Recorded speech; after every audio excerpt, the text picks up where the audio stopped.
لبيك اللهم لبيك لبيك لا شريك لك لبيك রাত্রিরে আরো মাহফিল আছে। আমার সাফির সিদ্দিকী ভাইজান রয়েছে, তাই তো নাকি? আর কি বলে পিন্নগর থেকে আবুল বাসার সাহেব আছেন, সব আলোচনা করবেন। আসেন, প্রাণ খুলে উচ্চ আওয়াজে দরুদ পড়বেন। আমার ভাইদের বলবো তোমরা দাঁড়িয়ে থেকো, ওখানেই বসে যাও। এটা কোরআনের মাহফিলের আদব ভাই, বসে যাও। হ্যাঁ, দরুদ শরীফ আল্লাহুম্মা সাল্লি আলা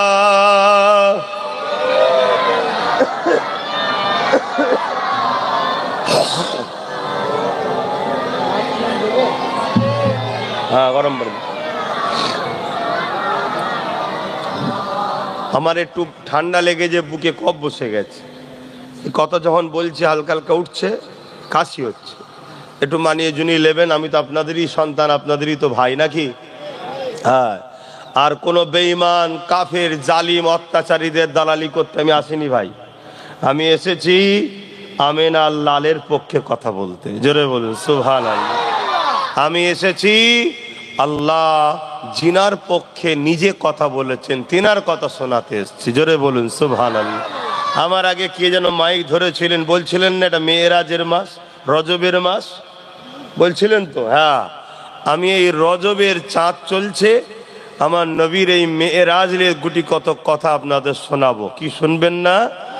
আরে দুনিয়ায় কত লিডার এসেছে, কত লিডার আসছে, কত লিডার চলে গেছে, কত লিডার চলে যাবে, কিন্তু আমার আমিনা লালের কোনো জোড়া হয় না। জোরে বলুন সুবহানাল্লাহ। তো তিনাকে আমরা মানি, আমরা তিনার নেতৃত্ব মানি। তিনি আমাদের জন্য মডেল, তিনি আমাদের পথ প্রদর্শক, তিনি আমাদের আইডল। পৃথিবীর দ্বিতীয় কাউকে আমরা মডেল হিসাবে মানি না, ঠিক না বে ঠিক? হ্যাঁ, কেন? আমার নবীর জুতো ধুলোই যা আছে, ওই ক্ষমতা, ওই জিনিস কারো হওয়ার ক্ষমতা হয়নি। আসেন, দরুদ শরীফ আল্লাহুম্মা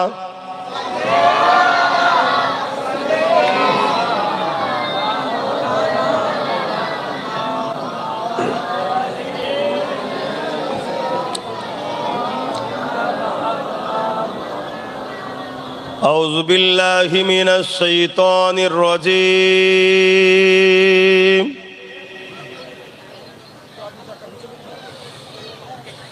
বিসমিল্লাহির রহমানির রহিম। আলহামদুলিল্লাহ আলহামদুলিল্লাহ নাহমাদুহু ওয়া নাস্তাঈনুহু ওয়া নাস্তাগফিরুহু ওয়া নু'মিনু বিহি ওয়া নাতাওয়াক্কালু আলাইহি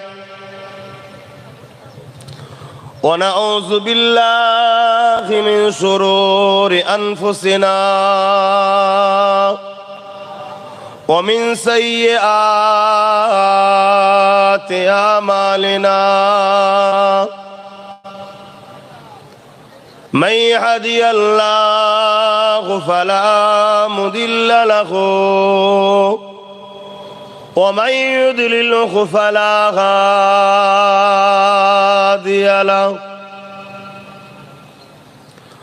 ونشهد أن لا إله إلا الله وحده لا شريك له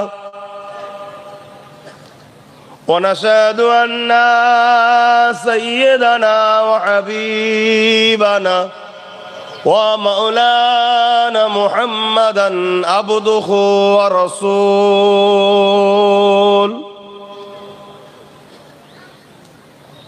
أما بعد فيا أيها الحاضرون رحمكم الله،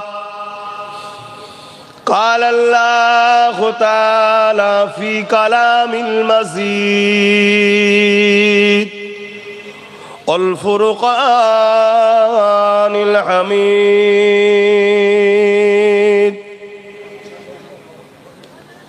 إن الله وملائكته يصلون على النبي يا أيها الذين آمنوا صلوا عليه وسلموا تسليما اللهم صل على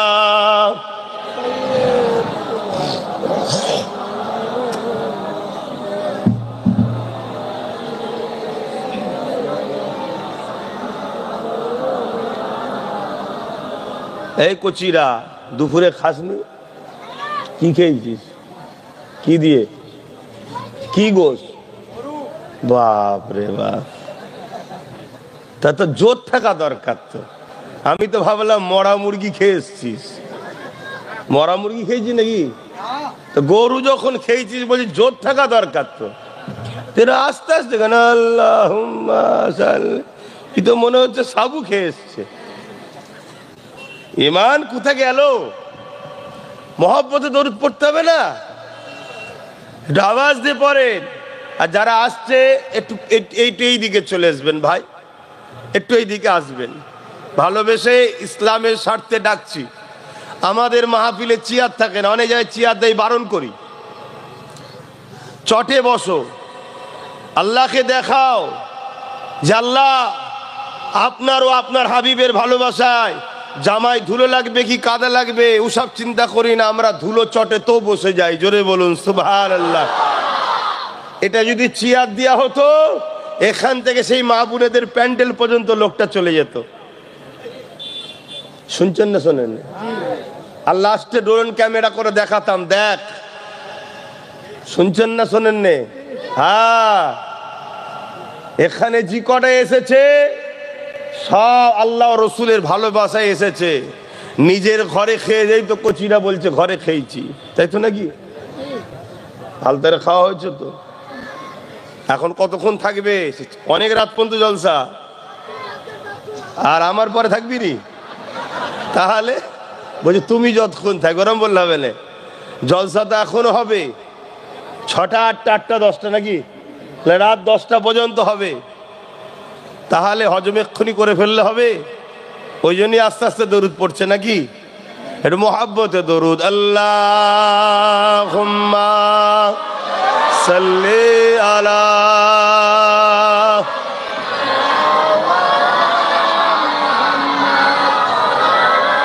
হ্যাঁ মাশাআল্লাহ মাশাআল্লাহ হ্যাঁ একটু ইমানদারদের ধুলো টুলো পড়ে গেছে অনেক দিনের তো আসা যাওয়া কম হয় তবে এখন ঘন ঘন নিয়ে আসবি ওই ওসিলায় যদি কিছু লোকের পেটে খাবার জোটে ঘন ঘন নিয়ে আসবি একটু ধুলোবালি পড়ে গেছে তাই ঠিক হচ্ছিল একটু যেই ঘষে দিয়েছি দেখছেন ইমানদারের আওয়াজ কি ইমানদারের আওয়াজ দেখছেন না মরা মুরগি খাওয়া হলে যতই পিছন থেকে ধাক্কা দা বল বল বল আওয়াজ বেরোবে না আরে একবার শুধু বলেছি দেখুন আওয়াজ ভুল কথা বলছি নাকি হাতে নাতে দেখুন না কারণ এটা অন্তরের টান ভাই এটা অন্তরের টান আর এ টান মোহাম্মদ রসুল আমাদের সঙ্গে করে দিয়েছে জোরে বলুন সুবহানাল্লাহ আরো জোরে বলুন সুবহানাল্লাহ নারে দিবে আলহামদুলিল্লাহ দরুদ শরীফ আল্লাহুম্মা সাল্লি আলা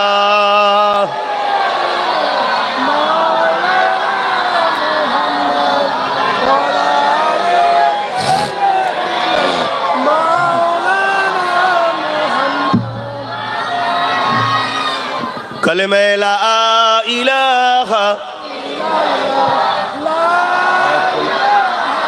আওয়াজ তোলে দেখছিলি নাকটা বন্ধ হয়ে আছে হাসবি রব্বি জাল্লাল্লাহ মাফি কলবি খৈরুল্লাহ নূর মুহাম্মদ সাল্লাল্লাহ হক লা ইলাহা ইল্লাল্লাহ লা ইলাহা লা ইলাহা ইল্লাল্লাহ লা ইলাহা লা ইলাহা ইল্লাল্লাহ মুহাম্মাদুর রাসূলুল্লাহ আল্লাহুম্মা সাল্লি আলা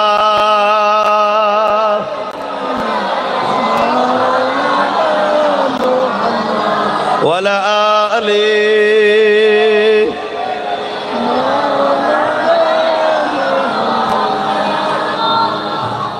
আলহামদুলিল্লাহ। সময়ের দিকে খেয়াল করে লম্বা চওড়া ভূমিকা নয়, একেবারে ডাইরেক্ট পয়েন্টে চলে পৌঁছাচ্ছি। আমাদের নবী নূর নবী দয়ার নবী হায়াতুল নবী মেরাজ ওয়ালা নবী আল্লাহর পেয়ারা দোস্ত নবী নবী পাক সাল্লাল্লাহু আলাইহি সাল্লামকে আল্লাহ অনেক মুজিজা দিয়েছিলেন। মুজিজা বোঝেন তো, যেটা সামনেওয়ালা মানুষকে আজিজ করে, যে ওয়াকিয়া যে ঘটনা দেখে সামনেওয়ালা ব্যক্তিরা আজিজ হয়, অ্যাকসেপ্ট করে। তামার নবী পাককে আল্লাহ অনেক মুজিজা দিয়েছেন। তার মধ্যে থেকে সব থেকে বড় মুজিজা হলো 30 পারা কোরআন শরীফ। জোরে বলুন সুবহানাল্লাহ। এই 30 পারা কোরআনকে মিটাবার জন্য, ভুল বার করার জন্য ষড়যন্ত্র পৃথিবীতে 1500 বছর কম বেশি ধরে চলে আসছে। এই 1500 বছর ধরে কত কোটি লক্ষ মিলিয়ন বিলিয়ন ডলার টাকা খরচ করা হয়েছে আল্লাহ আলাম, আর যারা করেছে তারা জানে। কিন্তু কোরআনকে মিটাতে এখনো একটা জের মিটাতে পেরেছে, পেশ জবর নুক্তা। এটা হলো আমার নবী সব থেকে বড় মুজিজা। জোরে বলুন সুবহানাল্লাহ। দুনিয়া কি চাইছে ওটা বড় কথা নয়, ফায়সালা আসমানে হয়। আমার আল্লাহ কখনো তার পেয়ারাদের ঘরে ছেড়ে দেয় না, হয়তো একটু পরীক্ষা নেয়, ছেড়ে কিন্তু দেয় না। টাইম লাগতে পারে, বিজয় কিন্তু আল্লাহর পেয়ারাদেরই হয়। জোরে বলুন সুবহানাল্লাহ। আজ দীর্ঘ বছর ধরে দেখুন প্যালেস্তাইনবাসীর উপরে কত জুলুম হয়েছিল, কত অত্যাচার হয়েছিল, কিন্তু আজকে খোদা হালকা একটা টাচ দিয়েছে। হালকা, আমি আবার বলছি একদম হালকা। এই হালকা টাচেতেই পৃথিবীর দাদাগুলো পাগলা টাইপের হয়ে গেছে। বলার দিন যখন আল্লাহ দিয়েছে, বলবো না বলবো না, কেন বলা মানে করা হবে। জোরে বলুন সুবহানাল্লাহ। যদি কেউ একটা যদি ফুটানি দেখিয়ে অনেক হাইলাইট করে, অনেক অ্যাড দেয়, অনেক প্রচার করে, তা আমার আল্লাহর কুদরতি একটা পাওয়ারের সামান্য নিদর্শন আল্লাহ দেখিয়েছে। আমাদের একটু আলোচনার প্রয়োজন আছে না নাই? লাস্টে পাগল বলতে বাধ্য হলো, ভাই যুদ্ধ আর নয়, যাচ্ছি। শুনছেন তো নাকি? অতএব ভরসা রাখুন আল্লাহর উপরে। 45,000 প্যালেস্তাইনি বাচ্চা শহীদ হয়েছে। একটা মা একটা বাপ বলেনি যে আমরা সাহায্য করো কেউ। একটাই কথা বলেছে, আল্লাহ দিয়েছিলেন, আল্লাহ নিয়েছেন, আরো লাগে দেব, কিন্তু আল্লাহর ছাড়া কারো পক্ষে আমরা নাই। জোরে বলুন সুবহানাল্লাহ। আমার আল্লাহ তাদের ইমানের পরীক্ষা নিয়েছে, প্যালেস্তাইনবাসী তাদের ধৈর্যের সবরের পরীক্ষা নিয়েছে। সময় মতো আমার আল্লাহ আবার তাদেরকে সাহায্যও করছে। আজকে হলিউড বলে একটা, আমি ওই জগতের মানুষ না হলেও যেটা মিডিয়ার খবর সেটা বলছি, তারা ওই মানুষকে ধোকা দিয়ে পয়সা ইনকাম করে, যে ভাষাটা আপনারা বুঝবেন, নাটক ড্রামা করে, হাকিকাত নয়। তার একটা কোনো কেউ একজন নায়ক না কি বলে, নায়ক তো নয়, কিন্তু সমাজ এখন নায়ক বলে চেনে। তো এখন তো চোরকেও নায়ক বলে ডাকা হয়, মাতালকেও নায়ক বলে ডাকা হয়, ঘুষখোরকেও মাতাল নায়ক বলে বলা হচ্ছে। প্রকৃত হিরো কাকে বলা হয় সেটার তো ডিফিনেশন আমরা জানি না, যে ভাষা আপনারা বুঝবেন তাই বলছি। তো সে বলতে লেগেছে, নতুন সরকার যখন আসছে সেই সরকারের কাছে আমি আবেদন রাখবো, প্যালেস্টাইনকে যেন পুড়িয়ে ছারখার করে দেয়। শুনছেন? কিছু কম বেশি 2-3 লক্ষ কোটি টাকার একটা বাড়ি ছিল তার, সব পুরে ছারখার আল্লাহ করে দিয়েছে। অতএব আল্লাহ সর্বসময় মুসলিমদের সাথে আছে, এটা মাথার মধ্যে ঢুকিয়ে নাও।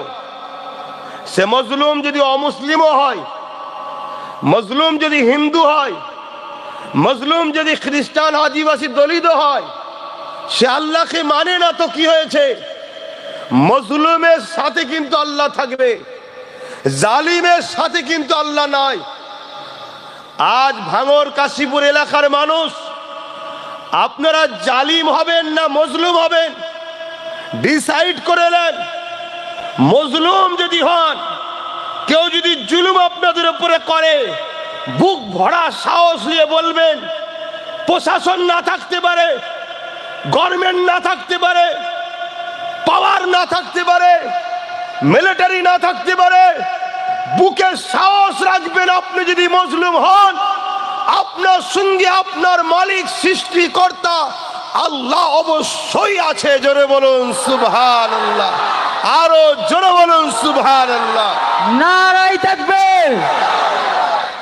স্টেজে নয়, বন্ধ করো, একটা মাইক, দুটো নয়। ভাইয়েরা আমার, এইটা ডিসাইড করে নিন, নিজের দিমাগে ও সিনাতে গেঁথে নেন। 2 দিন আগে আর 2 দিন পরে জালিমের বিচার আল্লাহ টাটকা দেয়। পরকালে তো হবেই হবে।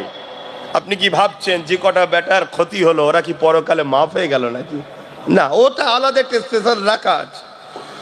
দুনিয়াতেও আল্লাহ টাটকা বিচার করে জালিমদের। তবে কবে হবে এ ডেটটা আমি ভালো বুঝি না, আল্লাহ ভালো বোঝে। আপনারা ভালো বোঝেন না, আল্লাহ ভালো বোঝে। কিন্তু মজলুম হলে আপনি যে দুঃখ করবেন তা নয়, কারণ ইতিহাসের পাতাই বলছে সমস্ত নবীদের উপরে জুলুম হয়েছিল, নবীরা কারোর উপরে জুলুম করেনি। জোরে বলুন সুবহানাল্লাহ। ইতিহাসের পাতা বলছে আমাদের সুলতান গরিবে নওয়াজ, আতায়ে রসুল, খাজায়ে খাজেগান, হাসানি ওল হুসাইনি,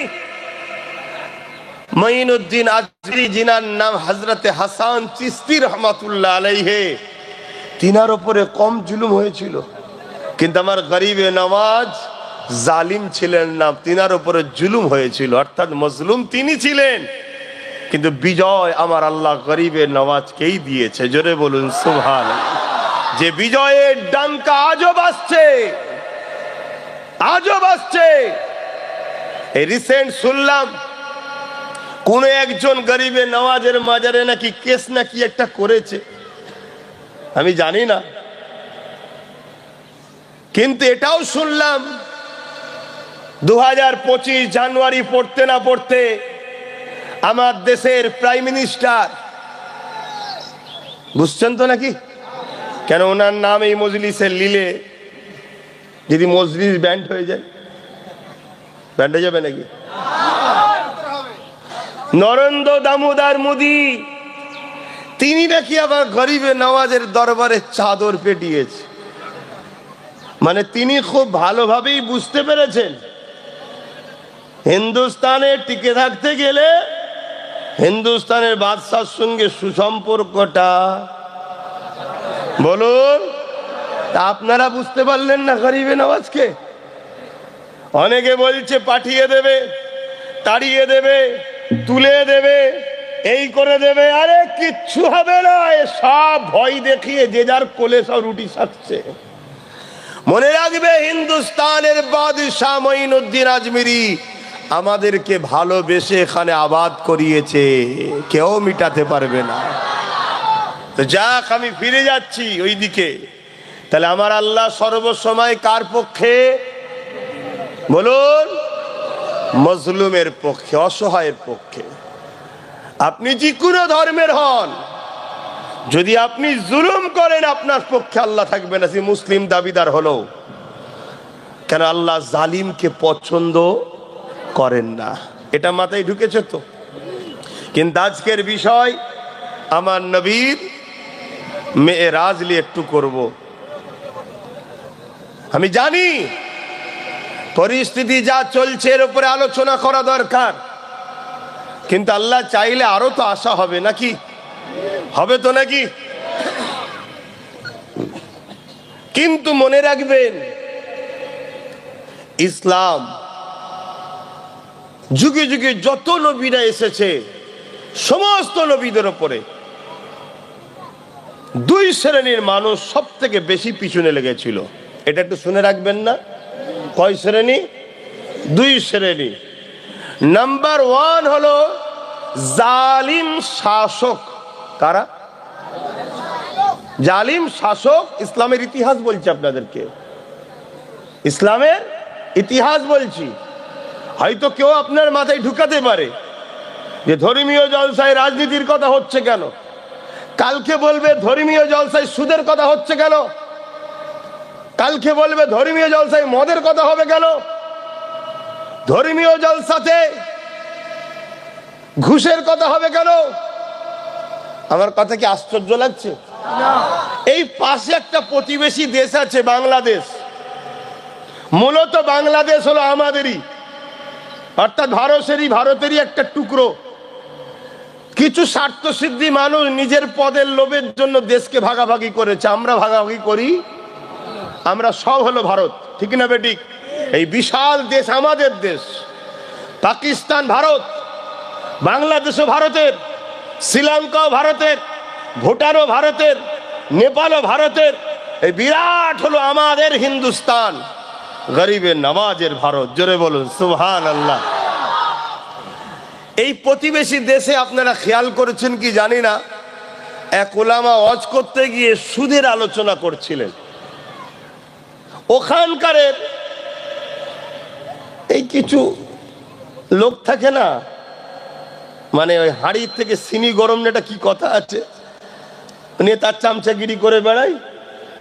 সেই উঠে পড়েছে, উঠে বলছে আপনি অন্য আলোচনা করেন, সুদলে আলোচনা করবেন না। তেমন বেটা নিজেই সুদ করে হয়তো। কিন্তু আমি বুঝাচ্ছি এটাই, আমার ইসলামের কথা হবে না হবে না, কিন্তু ক্ষমতাশালীরা, প্রভাবশালীরা, তারা তো চাইছে ইসলামের বাতিকে নিভিয়ে দেবো। তাই আগামী দিন বলবে সুদের আলোচনা হবে না, ঘুষের আলোচনা হবে না, মদের আলোচনা হবে না। কেন? মদের অর্থে তো সমাজ চলছে এখন, মদের অর্থে সমাজের ব্যবস্থা চলছে। তাহলে মদ যদি ইসলামে হারাম বারবার বলা হয়, মুসলিম যুবক ছেলে মদ থেকে দূরে থাকবে, এটা কি মদ ব্যবসায়ীরা চায়? তারা তো চাইবে যত মদ খোর বাড়বে আমাদের ব্যবসা ভালো হবে।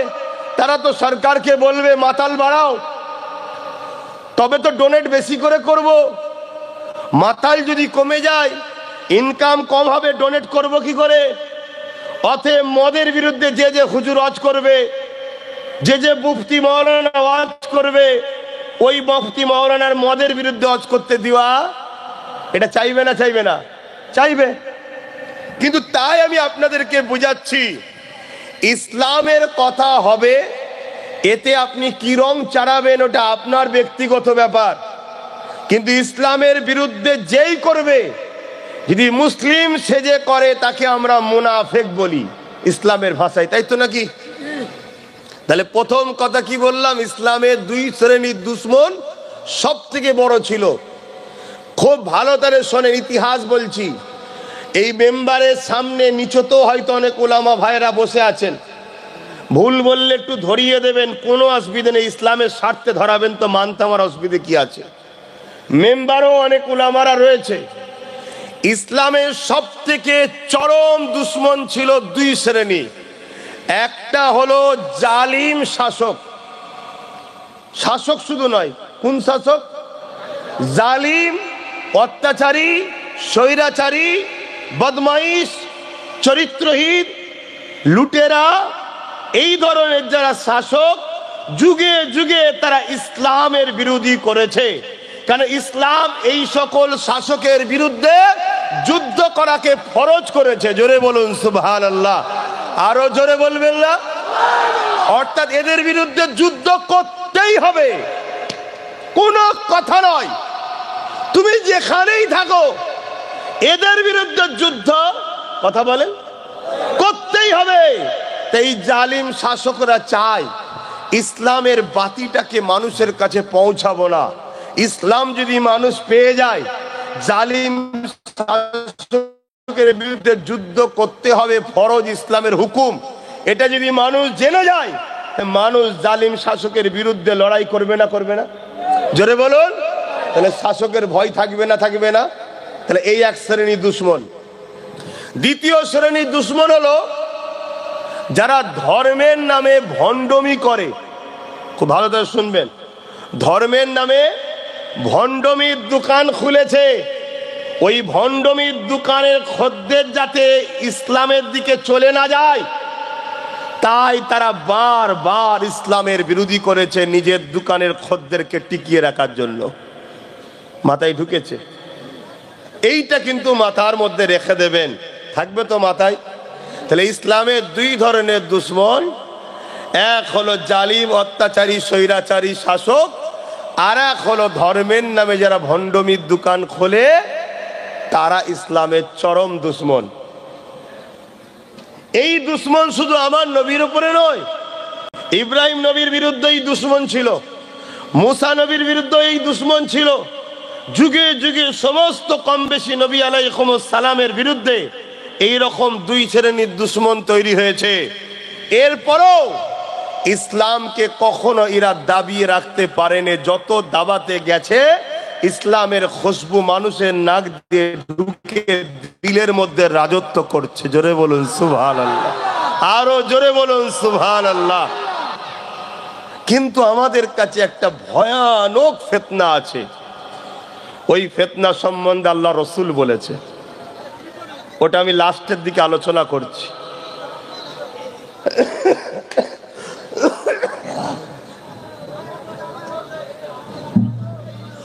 ওরে বাবা, কথা বলিসনি, আস্তে আস্তে বসাও, কথা বলেননি। এটা ভয়ানক রসুল বলেছে, বলবো তো নাকি? হুজুরের মেরাজের কথাটা একটু বলেলি।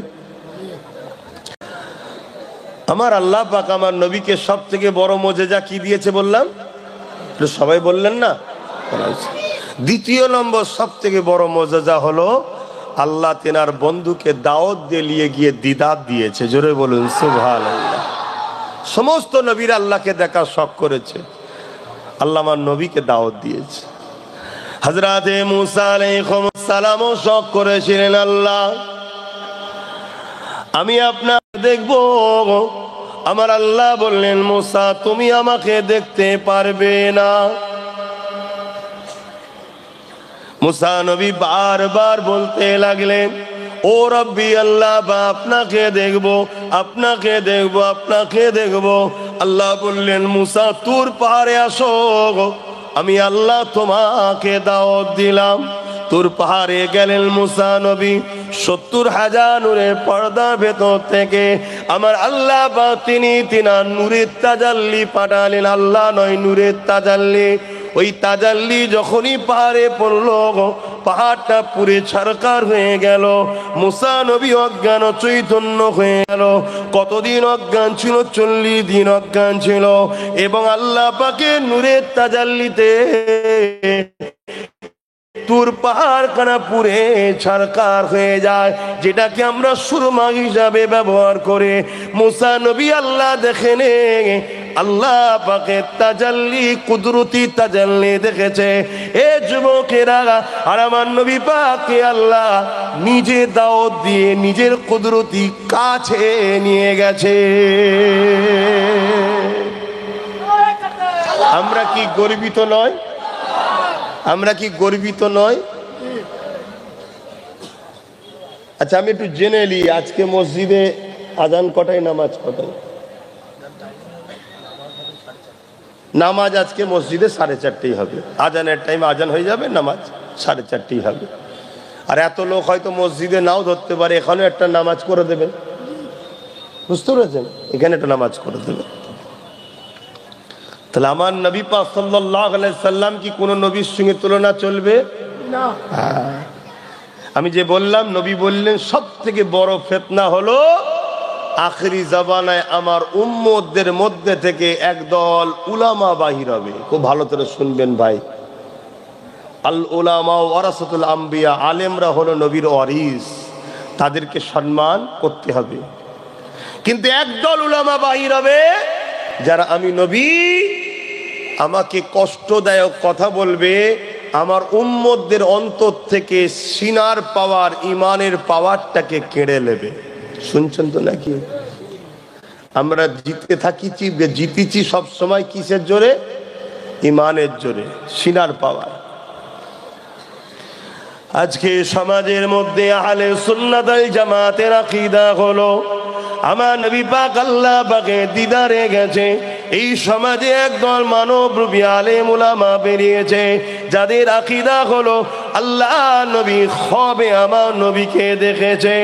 এ যুবকেরা, আমি আপনাদের জ্ঞান বিবেককে প্রশ্ন করে, যদি নবী আমার খবে আল্লাহকে দেখবে, তা জিবরাইল পাঠিয়ে নবীকে নিয়ে যাবার কি দরকার ছিল?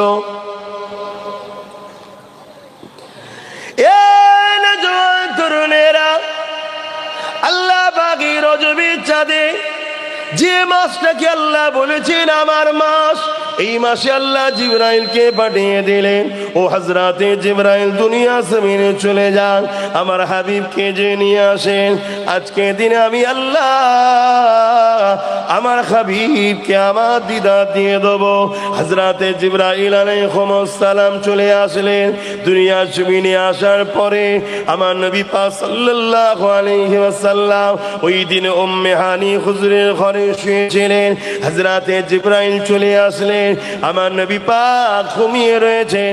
এই অবস্থা থেকে জিবরাইল তো তুলতে পারতেন, হযরতে জিবরাইল না তুলে আল্লাহ পাকের কাছে আরজু করলেন, আল্লাহ আপনার হাবিব ঘুমাতে লেগেছে, আমি জিবরাইল। ডাকলে হয়, একটু হালকা করে গাড়ি লাড়া দিলে হয়, বিয়াদবি হয়ে যায়, আমি জিবরাইল বরবাদ। শুনছেন তো নাকি? তাহলে আমার নবীর শান বুঝছেন? আল্লাহ নবী বললেন, আখরি জামানায় হাতে তালুতে আগুন রাখার থেকেও ইমান বাঁচানো কষ্ট হবে।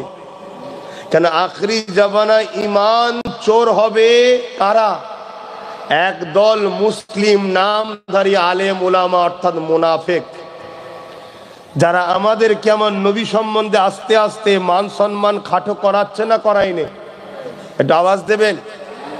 আর এদের পিছনে ওই দুই শ্রেণীর অর্থ আছে, জালিম শাসক রয়েছে, আর ওই 2 নম্বর ধর্ম ব্যবসায়ীরা রয়েছে, যারা এদেরকে অর্থ দিয়ে সরল পিরান নবীর উম্মতদের সিনার পাওয়ারকে কাটতে চাইছে। কেন?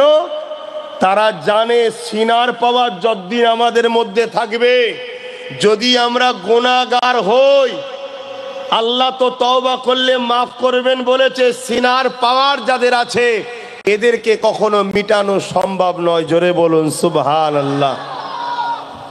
তাই সিনার পাওয়ারকে কেড়ে নিতে চাইছে। না হয় ভেবে দেখেন তো, একদিকে পৃথিবীর সব সুপার পাওয়ার গুলো, যাদের হাতে পারমাণবিক বোমা আছে, মিসাইল রয়েছে, রকেট রয়েছে, যুদ্ধের ট্যাঙ্কার আছে, মিলিটারি রয়েছে, পৃথিবীর বিখ্যাত বিখ্যাত শক্তি তারা। অপরদিকে প্যালেস্তাইন ছোট্ট একটা দেশ, না বোম আছে, না মিসাইল আছে, না ফ্লাইট আছে, কামানের সামনে, ট্যাঙ্কারের সামনে চামগুল তিলিয়ে পাথর নিয়ে দাঁড়িয়ে আছে। কখনো কি চিন্তা করে দেখেছেন প্যালেস্তাইনবাসীদের এই সাহস, প্যালেস্তাইনবাসীদের এই শক্তি, প্যালেস্তাইনবাসীদের এই তাকত, প্যালেস্তাইনবাসীদের এই ক্ষমতা, এটা কিসের ক্ষমতা? ট্যাঙ্ক তো রয়েছে, তাদের দুশ্মন যারা সুপার পাওয়ার তো প্যালেস্তাইনবাসীদের বিরুদ্ধে, মিসাইল যাদের হাতে আছে তারা তো বিরুদ্ধে। এরা ইট পাটকেল নিয়ে লাশের ওপরে লাশ দেখার পরও আল্লাহর দিন মসজিদকে এবং মসজিদকে, দিনকে, মসজিদকে এত মজবুত করে ধরে আছে। এটা কিসের পাওয়ার? এটা একটাই পাওয়ার, ওই পাওয়ারটা হলো সিনার পাওয়ার, রাসূলুল্লাহর প্রেম ও আদব, যাকে বলা ঈমান। জোরে বলুন সুবহানাল্লাহ, আরো জোরে বলুন সুবহানাল্লাহ।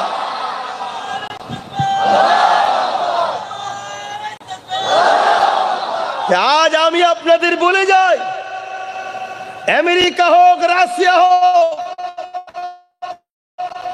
ব্রিটেন হোক, আর পৃথিবীর যত বড় শক্তি হোক, এ উম্মতে মুহাম্মাদি যদি এই বাচ্চাটাকে, ভাইটাকে বিশ্বাস রাখো, মা বোন বাপ ভাইরা, সিনার পাওয়ারকে মজবুত করে ধরে রাখো, আল্লাহ নবীর প্রেম ও আদব সিনার মধ্যে রাখো।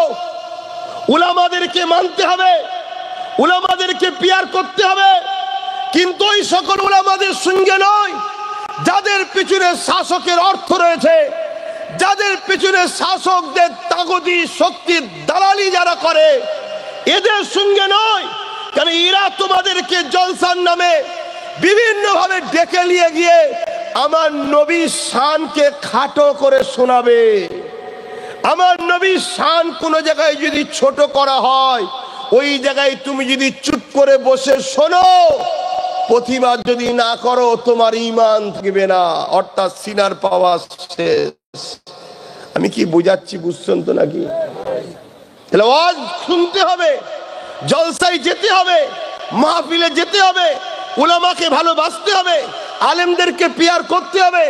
আলেমদেরকে যারা ভালোবাসবে, আল্লাহ নবী বললেন তারা আমাকে ভালোবাসলো, কেন উলামা হলো আমার ওয়ারিস। জোরে বলুন সুবহানাল্লাহ।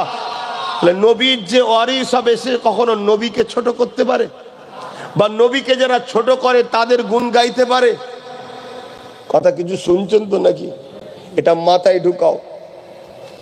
যত বড় সুপার পাওয়ার থাকুক, তোমাদের কিচ্ছু করতে পারবে না যদি তোমাদের সিনার পাওয়ারটা কি? ঈমান। আর আমরা যখন আবার এই সব কথা তোমাদের শিখাবো, একটা নতুন শব্দ বেরিয়েছে, কি? এরা মৌলবাদী।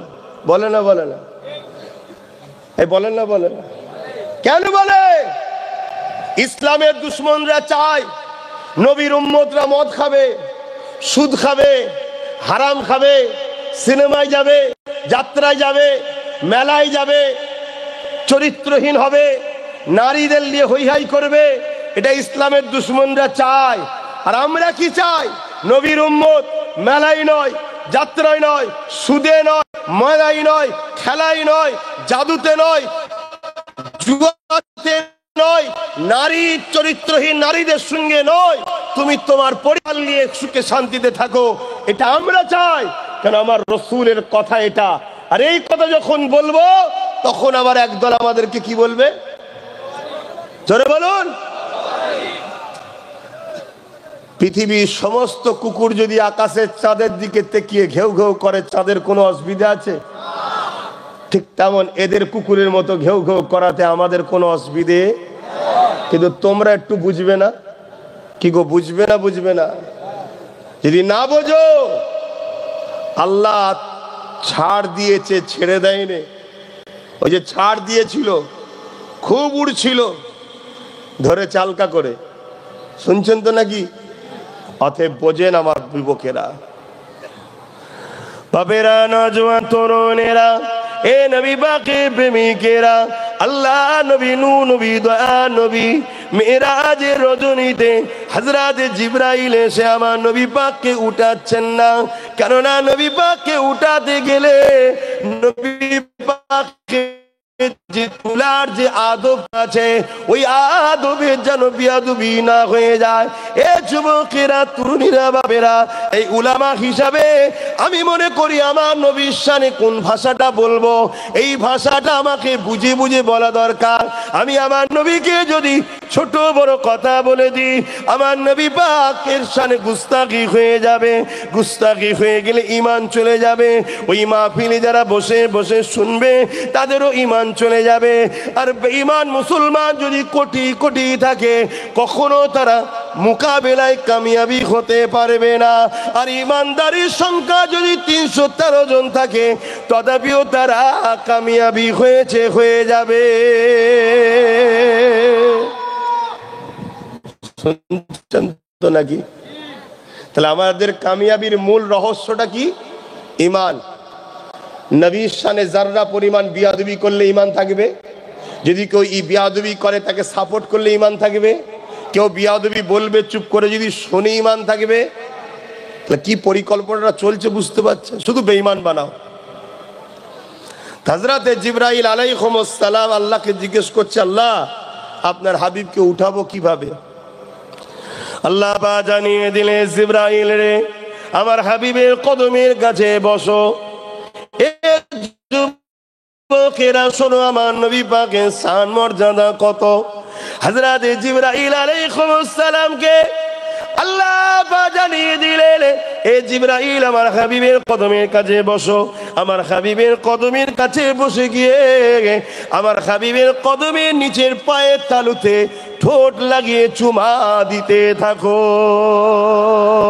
আরো জোরে বলুন সুবহান।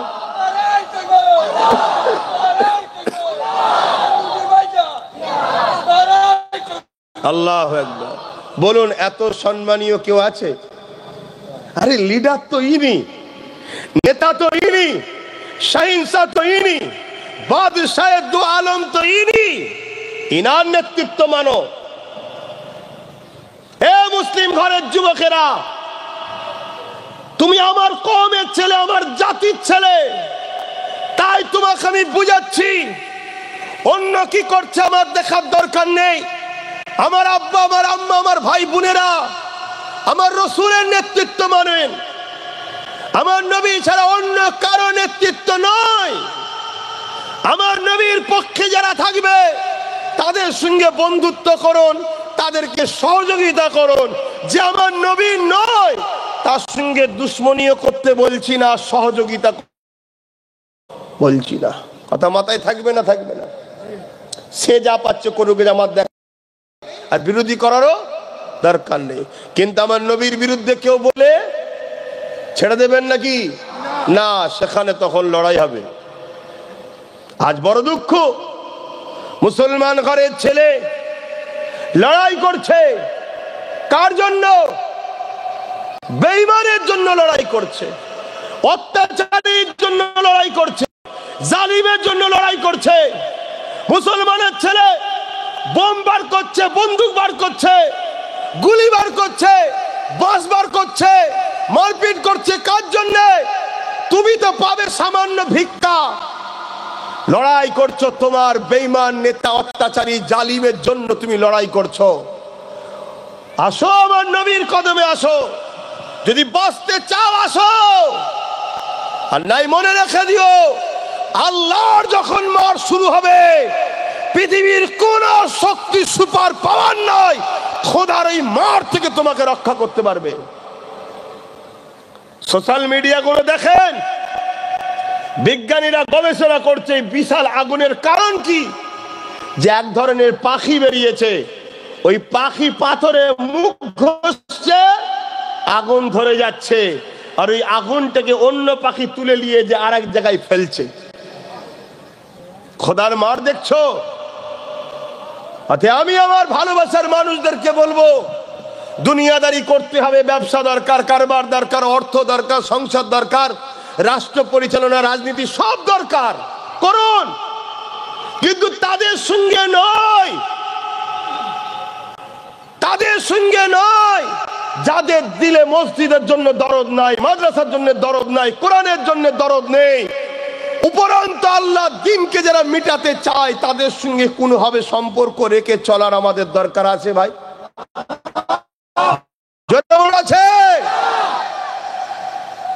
কিছু মুসলিম নামধারী সেকুলার শয়তান আছে। সেকুলার শয়তান পর্যন্ত নাকি? হ্যাঁ, সেকুলার আলাদা জিনিস আর সেকুলার শয়তান আলাদা জিনিস। প্রকৃত সেকুলার যে জিনিসটা সেটাকে আমি সাপোর্ট করছি, তার বিরুদ্ধে যাচ্ছি না। কিন্তু সেকুলার সেজে কিছু শয়তান মুসলিম সেজে আছে, তারা দেখবেন ইসলামের দুশ্মনদের কিছু হলে সেকুলার দেখায়, আর ইসলামের বিষয়ে কথা হলে তাদের মুখে কথা থাকে না। কি গো, কথা ভুল বলছি? আজকে কেন্দ্র সরকার ওয়াকফ বিলকে নিয়ে যে ষড়যন্ত্র করছে, যেভাবে মসজিদ মাদ্রাসাগুলোকে ধ্বংস করার প্ল্যান করছে, এ বিষয়ে তথাকথিত সেকুলার মার্কা ভণ্ড শয়তান মুসলমানগুলোর মুখে কথা আছে? কথা বলছে না তো, কথা নেই। উপরন্তু এর বিরুদ্ধে যখন এই কেন্দ্র সরকারের বিলের বিরুদ্ধে যে লড়বে, তার বিরুদ্ধে কথা বলবে, তার বিরুদ্ধে কথা বলবে, তাকে আতঙ্কবাদী সন্ত্রাস বলবে। কথা শুনছেন না শোনেন না? তাহলে এই মুনাফিক গুলোকে যদি আমরা চিনতে না পারি, আগামী দিন আমাদের ঈমানও যাবে আর আমলও যাবে, দুনিয়াও যাবে, আখিরাতও যাবে। তার আমার নবী পাকের শান কত! জিবরাইলকে রাসূল বললেন পায়ের কদমের কাছে বসে ঠোঁট লাগিয়ে চুমা দাও। সেই নবীর হয়ে কথা বলবো না তো কার হয়ে কথা বলবো ভাই? কি গো, কথা ঠিক বলছি? হ্যাঁ, আমরা সব দিতে রাজি আছি। আমার রসুলের পক্ষে যে থাকবে তার সাথে বন্ধুত্ব, রসুলুল্লাহর বিরুদ্ধে যে তার সাথে বন্ধুত্ব নয়। তাতে যদি আমাদের জান যায় চলে যাবে, মাল যায় চলে যাবে, পরিবার সন্তান যদি চলে যায় চলে যাবে, কারণ আমরা জিন্দগিতে সব তো একদিন না একদিন চলে যাবে। এ যুবকের আল্লাহ নবী মদিনা নববী শরীফে ঢুকেছে। নবী আমার হজ করতে লেগেছেন, হজ করতে করতে নবী আমার হঠাৎ করে দাঁড়িয়ে গেলেন। নবী আমার হজ বন্ধ করে দিলেন, বন্ধ করে দিয়ে সাহাবাদেরকে লক্ষ্য করে বলতে লেগেছে, এ সাহাবারা, ওই যে মদিনার কাপড়গুলো ছিঁড়া ফাটা, পায়ে জুতো মনে হয় থাকে না কেন, পা গুলো ফাটা ফাটা রয়েছে, চুলগুলো উস্কো খুস্কো রয়েছে, দেখে মনে হচ্ছে একেবারে গরিব মানুষ। এ যুবক, মন দিয়ে শোনো, মন দিয়ে শোনো। আল্লাহ নবী এই গরিবটার দিকে লক্ষ্য করে তোমরা কি আমার ওই সাহাবীটাকে চেনো? সাহাবা হুজুররা বললেন না, চিনি না। আল্লাহ নবী বললেন, সাহাবারা শোনো, ওটা আমি নবী, আমার জুলাইবি। আমি নবী ওই জুলাইবিবকে বড় ভালোবাসি।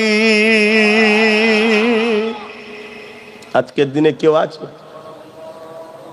আপনাদের মহল্লা আজান হচ্ছে? এখানে আজান হচ্ছে? হ্যাঁ, আজানটা হয়ে যাক, আজানটা হয়ে যাক।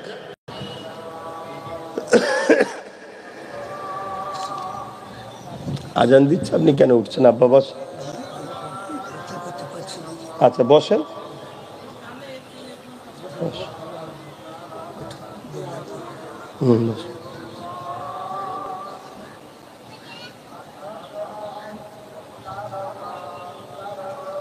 সাল্লাল্লাহু আলাইহি ওয়াসাল্লাম।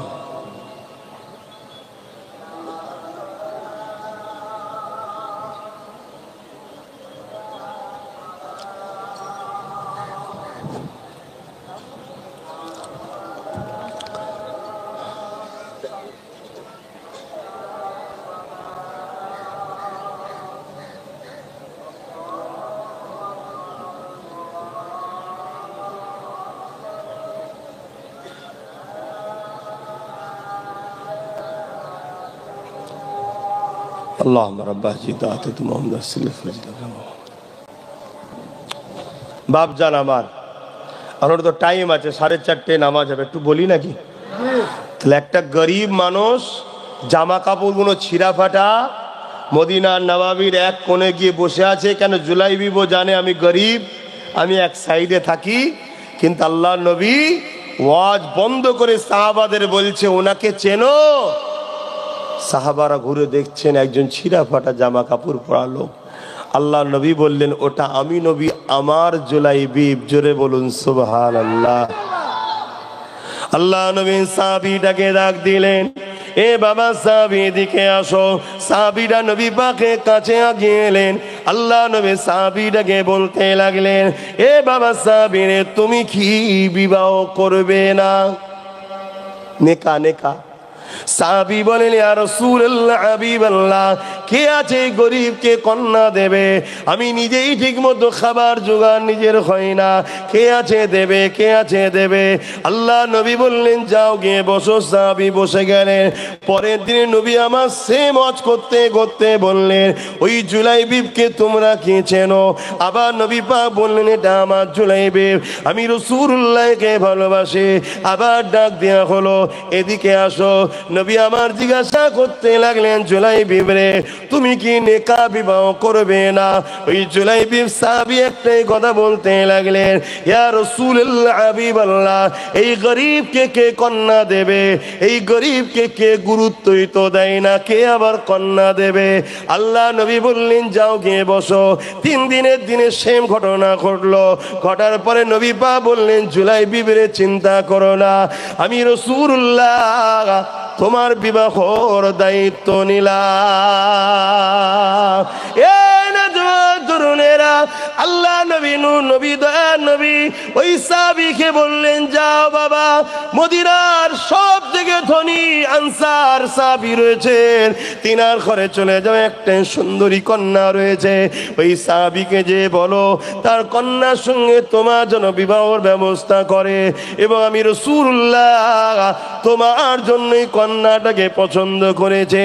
এ যুবকেরা, সাহাবী চলে গেলেন, কিন্তু যেতে যেতে চিন্তা করছেন, কেউ কি কখনো মেনে নেয়? এবং মদিনার মুখে তিনি একটা সম্ভ্রান্ত ব্যক্তি, ধনী ব্যক্তি, এবং তিনার কন্যাকে খুবই সুন্দরী দেখতে। এই জন্য তিনি চিন্তা করতে করতে নবী যখন বলেছে গেলেন, যাওয়ার পরে দরজার করে দাঁড়ালেন। ওই সাহাবী বলতে লেগেছে, এ জুলাইবিব আনসারী সাহাবী বলে, তোমার কি খিদা লেগেছে নাকি খাবার দেবো? গরিব যেমন দরজায় এলে আমরা কি বলি, কি লাগবে? সাহাবী বলছেন, কি ব্যাপার, তোমার কি কোনো অর্থের প্রয়োজন নাকি, কি হয়েছে তোমার বলো? সাহাবী জুলাইবিব বলে, না না না না, আল্লাহ নবী পাঠিয়েছে তোমার কন্যা বিবাহর ব্যবস্থা করতে বলেছে। নবী মানো বলি, মানা কাকে বলে দেখো, সব ত্যাগ করেছে সাহাবারা, নবীর কথা শেষ, আর কোনো কথা দ্বিতীয় চলবে না, ঠিক না? ঠিক গো, হ্যাঁ, ওইভাবে মানতে পারছি আমরা।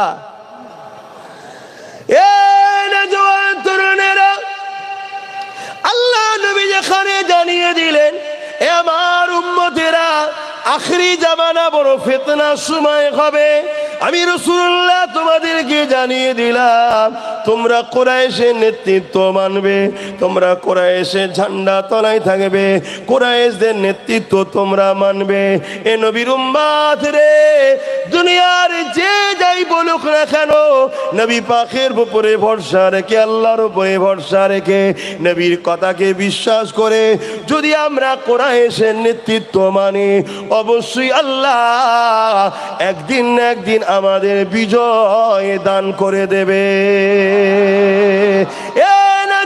তরুণেরা, আর সমাজের মধ্যে ইসলামের দুশ্মনরা কথা বলবে, মুনাফিকরা কথা বলবে, ইসলামের দুশ্মনদের অর্থে পরিচালিত হাজার হাজার উলামারাও কথা বলবে, সেই নিয়ে তোমাকে আমাকে গুরুত্ব দিলে হবে না। অনেকে বলে ওখানে অত বড় বড় মৌলানা রয়েছে, অত বড় বড় মুফতি রয়েছে, অত বড় বড় শাইখুল হাদিস রয়েছে, আর ওই দিকে না গিয়ে থাকি করে। কিন্তু আমি আপনাদেরকে জানিয়ে দেবো, বড় সংখ্যা যদি দেখেন, তাহলে কারবালার ময়দানটা তো একটু দেখতে লাগে। এজিদের দিকে 22,000 ছিল, ইমাম হোসেন হুজুরের দিকে মাত্র 72 জন ছিল, এজিদের দিকে 3,000 হাফেজ ছিল, 3,000 মুহাদ্দিস ছিল, 7,000 আলেম ছিল। তথাপিও এজিদের পক্ষে কেউ থাকবেন নাকি আপনারা? জোরে থাকবেন নাকি? অতএব আজকে দিনে যদি কেউ মুফতি বলে, কেউ মৌলানা বলে, কেউ ইমাম বলে, কেউ আলিম বলে, ওটা দেখলে হবে না যে ইমাম আলিম মুফতি রাসূলুল্লাহর পক্ষে থাকবে, তার পক্ষে উম্মত জমে জমে জমে জমে থাকো। হয়তো দুনিয়ার জিন্দেগি একটু কষ্টের হবে, কিন্তু আখিরাতের জিন্দেগি, কবর থেকে তোমার চির শান্তি কামিয়াবি হয়ে যাবে। দুটো লড়াই রে বাপ, একটা অন্যায়ের পক্ষে, একটা ন্যায়ের পক্ষে। শুনছেন তো নাকি? সেটা বিভিন্ন অ্যাঙ্গেলে হচ্ছে, বিভিন্ন দিক দিয়ে হচ্ছে লড়াই দুটো। একদল লোক চাইছে ইসলামকে আল্লাহর জ্বালানো বাতি ফু দিয়ে বন্ধ করে দেবো, আর একজন চাইছে যেমন হোক করে জান লাগলে জান, মাল লাগলে মাল দিয়ে হলো আল্লাহর বাতিকে আমরা আগিয়ে নিয়ে যাবো। জোরে বলুন সুবহানাল্লাহ। তোমাকে একটু মাথা খাটাতে হবে না? তোমাকে তো একটু দেখতে হবে, ভাবতে হবে, চিন্তা করতে হবে। তো জুলাইবিবের কথা যখন আল্লাহ নবী সাহাবী হযরতে আনসারী হুজুর শুনলেন, শোনার পরে বড় চিন্তিত হয়ে গেলেন যে হুজুর যখন বলেছে তো প্রশ্ন তো নয়, কিন্তু বাপ হিসাবে মেয়েরও একটা মতামত, মহব্বত, ভালোবাসা আছে না নাই? আপনাদের হৃদয়ে আছে না নাই? কিন্তু হুজুরের প্রেমের কাছে পেটের প্রেম আর চলবে চলবে না। কিন্তু হুজুর যখন বলেছে, তারপরেও একটু হলে বাপ হলো একটু। তখন জুলাইবিবকে বলল, জুলাইবিব ঠিক আছে, আমি আমার কন্যার সঙ্গে কথা বলি, কথা বলে তোমাকে জানাবো। এতটুকু কথা বলে বিদায় দিল। আমরা হলে কি করতাম? যদি কোনো গরিব আলেম, অর্থশালী ভিআইপি মুসলমানের ঘরের সামনে দিয়ে দাঁড়িয়ে বলতো যে আমি গরিব কিন্তু আল্লাহর ঘরের মেহমানি করি, নামাজ পড়াই, কোরআন পড়ি, আজান দিই, আপনার সুন্দর কন্যাটাকে আমাকে দেবেন? কি গো আজকের দিনে কি বলবে? ওর নামে সঙ্গে সঙ্গে ওয়ারেন্ট বেরিয়ে পড়বে। কি ওয়ারেন্ট? এ জঙ্গি ছিল, আতঙ্কবাদী ছিল, কত রকম কেস হবে, ঠিক না বেঠিক গো? কেসের তো শেষ নেই। তবে যারা এই অন্যায় কেস দিচ্ছে বা অন্যায় কেস নিয়ে নাচানাচি করছে, এদের সবাইকে কিন্তু জবাবদিহি করতে হবে। কথা বুঝে আসছে তো? যাক, আমার নবী পাক সাল্লাল্লাহু আলাইহি সাল্লামের ওই সাহাবী জুলাইবিব আস্তে আস্তে ফিরে চলে আসছে। মনের মধ্যে হচ্ছে যে আমি তো এরকম মানুষ, তাই হয়তো পছন্দ হয় না। কিন্তু কন্যা পর্দার আড়াল যেন বাপের সঙ্গে কিছু কথা বলছে, তাই জিজ্ঞেস করেছে, আব্বা কেস ছিল? স্বাভাবিক জিজ্ঞেস করে মেয়েরা কি কথা হচ্ছিল? বাপ বলছে, বাবা এই এই ঘটনা হয়েছে রে মা। সঙ্গে সঙ্গে কন্যা কি বলছে জানেন? শুনছেন তো নাকি? বলছে, যাও আব্বা যান, দেরি করবেন না, আমার রসুল যখন বলেছে তাড়াতাড়ি ডেকে নিয়ে আসেন, আমি রাজি আছি। জোরে বলুন সুবহানাল্লাহ, আরো জোরে বলুন সুবহানাল্লাহ। হায় হায় হায় হায়, আপনি দেখবেন না ওর পয়সা আছে না নেই, ওর পায়ে জুতো আছে না নেই, ওর জামা কাপড় কেমন আছে। আমার নবী যখন পছন্দ করেছে, আব্বা এর থেকে পৃথিবীতে শ্রেষ্ঠ পুত্র আমার জন্য দ্বিতীয় কেউ হতে পারে, এটা আমার নবীর পছন্দ। জোরে বলুন সুবহানাল্লাহ। আরে দুনিয়ার নজরে দেখলে, দুনিয়ার নজরে দেখলে এটাকে মনে হবে ঠিক নয়, আর ইমানের নজরে দেখলে মনে হবে এটাই ঠিক। 30, 35, 40 বছরের জিন্দেগি, কাল সংসার পরশুদিন থাকবে কি কোনো গ্যারান্টিও নাই। কিন্তু হুজুর যখন পছন্দ করেছে, ইনশাল্লাহ হুজুরের পছন্দ কখনো জাহান্নামী হতে পারে না। এর সাথে থাকলে আমিও কন্যা জান্নাতি হয়ে যাব। জোরে বলুন সুবহানাল্লাহ। তারা প্রাধান্য দিয়েছে জান্নাতকে, আর আমরা প্রাধান্য দিচ্ছি কি? দুনিয়ার লুটের সম্পদ হবে, দুনিয়ায় লুটের বাড়ি হবে, লুটের গাড়ি হবে। হ্যাঁ, হালাল পয়সায় গাড়ি বাড়ি করা ইসলামে জায়েজ আছে, নিষেধ নাই। শুনছেন না শোনেন না? কিন্তু লুটেতে হারাম, একে আমরা প্রাধান্য বেশি দিচ্ছি। রাত্রিরে শোবো, সকালবেলা উঠে দেখি যেন কোটিপতি হয়ে গেছি, এই স্বপ্ন। শর্টকাট রাস্তা, শর্টকাট রাস্তা, কোটি কোটি টাকায় ইনকাম করতে হবে, এই হচ্ছে ব্যাপার। বাপেরা, নওজোয়ান তরুণেরা, অনেক বড় কথা, ওদিকে আমি আর যাচ্ছি না। আমি ফিরে আসতে লেগেছি, আমার নবী পাক উঠলেন, হযরত জিবরাইল সালামটা দিলেন। আল্লাহ নবী জিজ্ঞাসা করতে লাগলেন, এ জিবরাইল কি খবর নিয়ে এসেছেন? আল্লাহ নবীকে জিবরাইল বলতে লাগলেন, ইয়া রাসূলুল্লাহ হাবিবাল্লাহ, আল্লাহ পাক আমাকে আপনার কাছে পাঠিয়েছে, আমি বোরাক নিয়ে এসেছি, হুজুর আপনি তৈরি হন, আল্লাহ পাকের দিদারে যাবে। এ নওজোয়ান তরুণেরা, যুবকেরা, এ নবী পাকের প্রেমিকেরা, আমার নবী পাক সাল্লাল্লাহু আলাইহি ওয়াসাল্লাম তিনি এমন করে রেডি হয়ে গেলেন।